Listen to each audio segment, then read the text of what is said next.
Day 3 of camp in the books. This was the first one open to the public.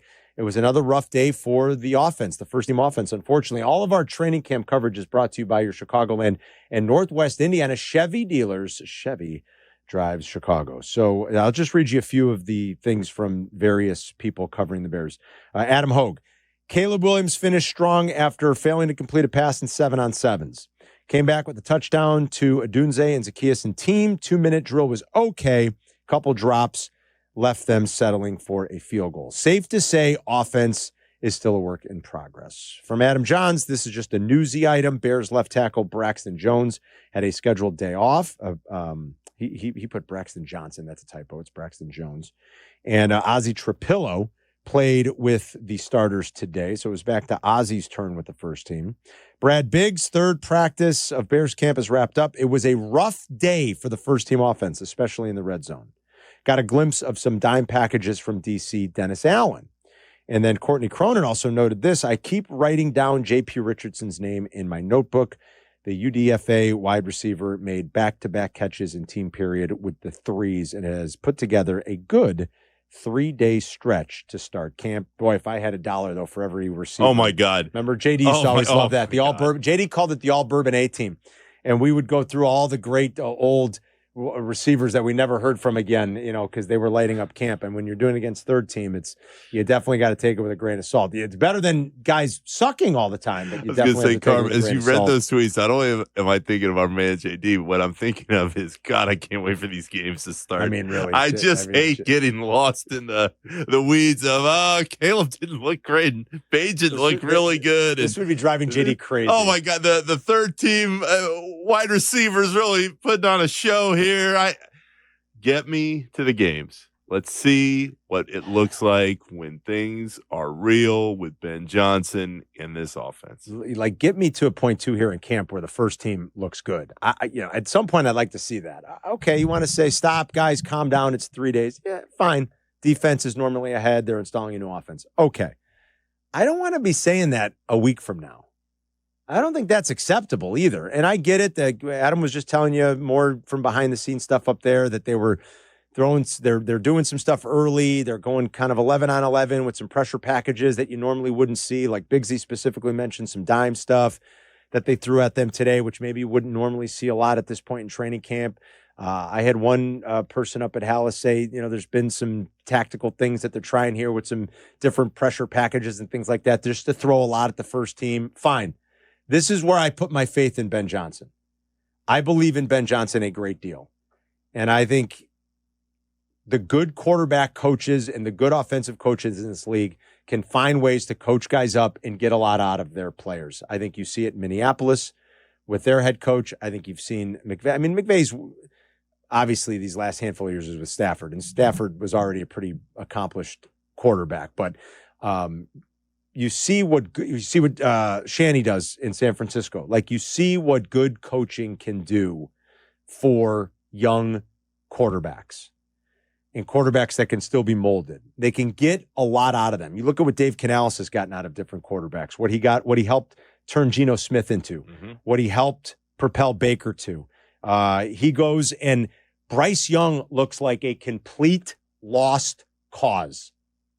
Bryce Young, 4 games into last year, looked like a player that simply could not play the position in this league, but continued work with Dave Canales made him, I'm still skeptical of Bryce Young personally, but made him look like a much more competent player. You feel like there's a chance again. Maybe there is. And good coaching in this league can do that. And this is where I put my faith in Ben Johnson. So I'll trust his process, Nick, and trust that he can continue to work and mold Caleb into what they need him to be. I don't care that Tyson Bagent looks good in training camp. We know what Tyson Bagent is, and that's no shot at Tyson Bagent. He'll hang around this league forever because he's smart. He gets the ball out quick. He knows where it's supposed to go. Anybody that thinks you're winning anything with Tyson Bagent, stop. Let's not be ridiculous over a full season. That's no disrespect to the kid. But I don't want to hear about how good Tyson Bagent was. Like, that's supposed to mean something. All that matters is Caleb Williams looking good and getting better. You couldn't have said any better, Carmen. That is what the problem is. In the last now year and change going into training camp number 2, we've heard, I feel like, more good things about Tyson Bagent than we've heard about Caleb Williams with any kind of consistency. We all see the talent. It is within his game. We saw it at USC. We saw it at various points through last season.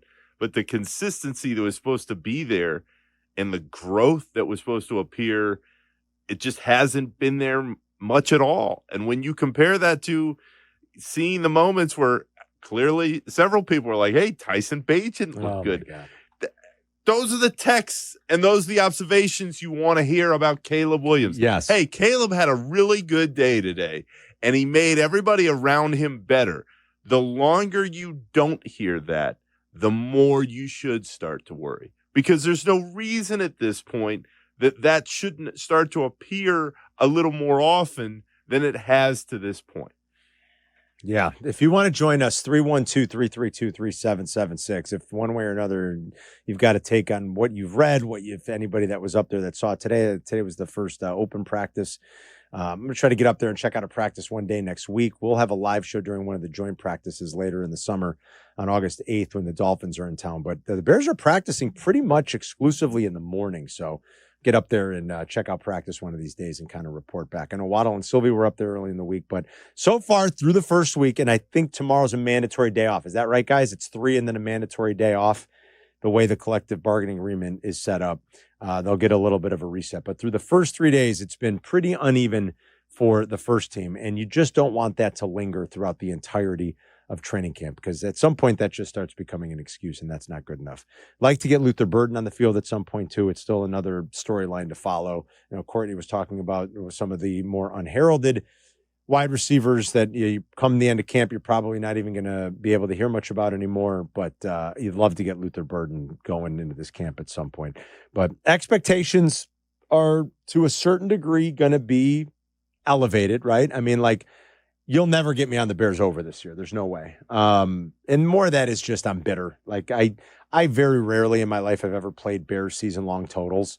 I kind of know better. It's not a good bet. I did it. I've done it twice. I've played their over. I think in both seasons they won 5 games.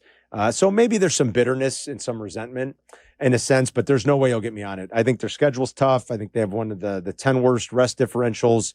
According to All Award and Sharps data, I think they're actually, if I remember looking earlier this summer, I think they are exactly 10th. So one of the 10th most difficult schedules in terms of rest disadvantage. Their schedule is just tough, period.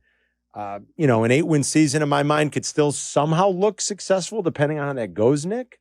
I mean, it's still a 3-game improvement, but you won't get me on 9 for this team. Okay, True Fan Travel and ESPN Chicago are teaming up for the ultimate fan getaway to Sin City. That's right. We're going to see the Bears take on the Raiders in Vegas at the end of September. It's going to be great. What do you get? Round trip airfare. You get a 3-night stay at Mandalay Bay. You got special live broadcasts of all the fellas. We're going to be there, guys. It's going to be Friday. It's going to be Saturday. It's going to be all the stuff on Sunday. It's going to be fantastic. You get to meet the ESPN Radio Chicago 1000 team, all-inclusive tailgate with all the bells and the whistles.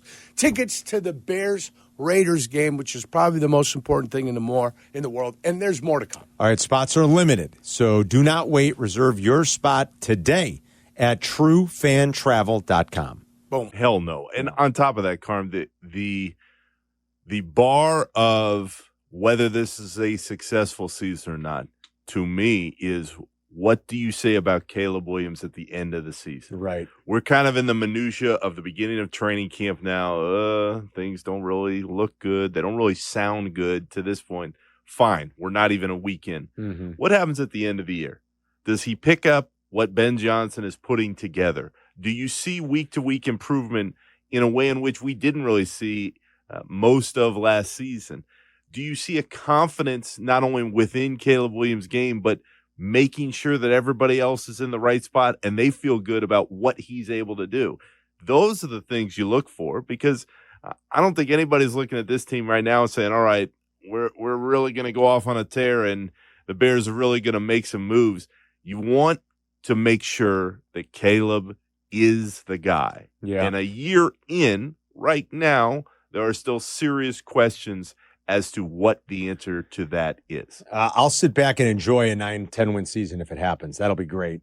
but it's you won't get me to bet that one. There's no way. I do kind of like Caleb's overpassing prop, but it's not anything to write home about. I mean, he'd have to. Caleb played all 17 games last year. He started all 17 games. If he can get through a full season, 17 games, I mean, you need like 209 passing yards a game. I mean, what are we really talking about here? Like, we're not asking for 250 a game. In the 3 seasons in which Ben Johnson called plays, Jared Goff averaged like 4,540 passing yards per season. Caleb's passing prop is only 3,550 and a half. He almost got there last year. We know how inept the offense was. They had to play catch up a lot, and they were throwing the ball late a lot. And so there's some of that maybe comes into effect. And if you have more leads, maybe you're not throwing as much. But I don't think it's too much asking for it. If he stays healthy, that's always the caveat with these. I don't think it's asking too much that the development should be there in this offense where he could throw for 3,600. Forget about 4,000. I'm not even asking for that. I know he mentioned that. I'm not even asking for that. If you can't get to 3,600 yards, like, geez. Well, on top of the fact that, first of all, Carmen, you never go full Cap. And Cap wanted, 4,000 yards. The rookie year, yeah. It's all this stuff. Never go full Cap. But with Caleb, you go and you watch the progression. And what I'm curious about, not only what we see on the field, how's his relationship with Ben Johnson? Yeah. How do they interact with each other? Does there feel like there's a chemistry that's building between those two? I mean, that's where the microscope should be this year, because Caleb Williams is only going to go as far as he trusts in Ben Johnson to get him there. And if Ben Johnson early on is like, wow, I was really hopeful that Caleb Williams was the guy, but I'm seeing stuff that I don't like, and things are starting to turn, how does that look? So on top of everything else, what I'm curious about is stuff that happens off the field. It's how do those two work together in a way where you feel good about what's to come? Because Ben Johnson is the guy for a while.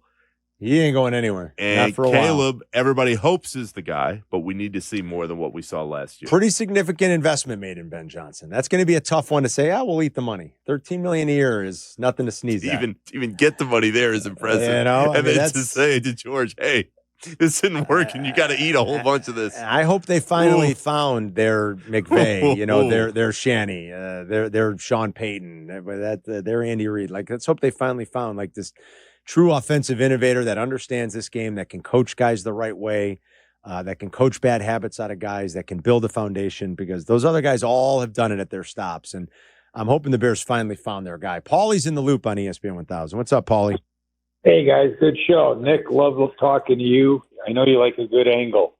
So I got 3 quick things, okay, guys? First of all, I wasn't calling about Caleb, but he is not the type of quarterback Johnson likes. Look at Goff. First of all, he likes him taller. He likes him more accurate down the field. He likes you to be able to play under center. Yes. And he likes a good decision maker, and he's none of those. All right, let me make my next points, please, real quick. $436 million was what the Bears got yesterday as their preseason check for gambling versus $343 last year. Carmen, you know I'm a book. The NFL only exists because you can bet it. It's a phenomenal thing. The Bears my volume has gone up so much. We're addicting people. I got people betting golf, 8, 9 different plays, 4 days now, Thursday, Friday, Saturday, Sunday. One guy takes the lead. You got all these guys near the top, changes all the time. They're making 8, 9, 10 plays, more than they would on a Saturday. It's incredible what is going on with the gambling game. These teams are traveling casinos. Yes. If the Bears are sold out of anything, they should sue the guy who's watching their money for a breach of fiduciary duty. Last thing here about the Cubs, please, real quick, and why they're not doing anything. And, Nick, I hope you appreciate this. Why they're not doing anything? What, you don't think they'll do something by next week? I don't think so. And here's why. If you notice today, they started publicizing that Ricketts is getting the 27 All-Star game. Now, we all know now, and I've been telling you for a year, Carmi, you got a big strike coming up, 27, at least half of 28. So that was Jerry, and you're never going to out-business Jerry Reinsdorf, circling his wagons now to make sure he's got his votes. So he gave this, and Ricketts was on the fence, right? He's got the left-wing sister, right-wing father. You don't know what's going on over there. Gives him the the All-Star game, knows it's not going to happen. that means when they do resume play, Ricketts is going to, as long as he votes for the strike, that Ricketts will get the next All-Star game when everybody will have all this pent-up demand for baseball. All right. And that's why they're not going to do anything. I don't know. We'll see. I think they will do something, Paulie, but that's one conspiracy. I like Paulie's theories, though. Yeah, I like that. The Cubs aren't letting this deadline pass without doing something. I think Jed knows the value of trying to win this year, and something's going to be added. Yeah, it might not be the thing that everybody wants. Or right. the best. As usual, though, Carm, the problem is Ricketts going to spend at the level it's going to take not only to bring in somebody in the next week at the deadline. That I don't think will be a problem. They've never really shown a hesitancy to do that. I just don't trust him. Not to spend, at least. It's too bad the way that's gone. It's been a reversal from where it was originally. Dan's on the highway. What's up, Dan? Hey, I was just calling because, you're kind of crapping on Tyson Bagent, but, I think nobody's Jurko, nobody's crapping on Tyson Bagent. That's not true. Oh, well, don't crap on him because I think, you and Jurko are great, but it's really refreshing to hear Nick on the air today. Great fill-in. I think the Bears might have to use him this season. That's all. I mean, that's not going to be ideal. That's all I'm saying. That wouldn't be ideal. I agree. And then nobody's crapping on him, but it would not be ideal. Let's face it. If that happens, boys, it's a problem. There's no other way to slice it. Oh, my God. Okay? If that happens this year, it's not just a problem. No other way to slice it. It is a disaster. It is a disaster. Tyson Bagent comes in this year at any point, Caleb Williams healthy goes over to the sideline. That is a disaster. It's a disaster. That is the worst possible outcome. Make no mistake. And don't pretend like it's anything otherwise. Yeah, we need to give him some time. I love that last year. And that's not crapping on Tyson Bagent. No, that if you see Tyson Bagent at all and Caleb is healthy. Good night. Uh-oh. Plain and simple. It will not get there. If it does. Oh my God. DEFCON, what's the bad one? 1 or 5? What's the bad go. DEFCON? 1 or 5, guys? What was it? 1? I think 5. 1? Is 1? I don't know. I can't. Is it 1 or 5? I can't remember. Cuban Missile Crisis. Okay. If we hear, we're going to go with Tyson Bagent. We're going with Tyson in week 6. Oh my Good night. God. DEFCON 1 is the most severe. Over. 5 is the least. Okay. DEFCON 1. DEFCON 1.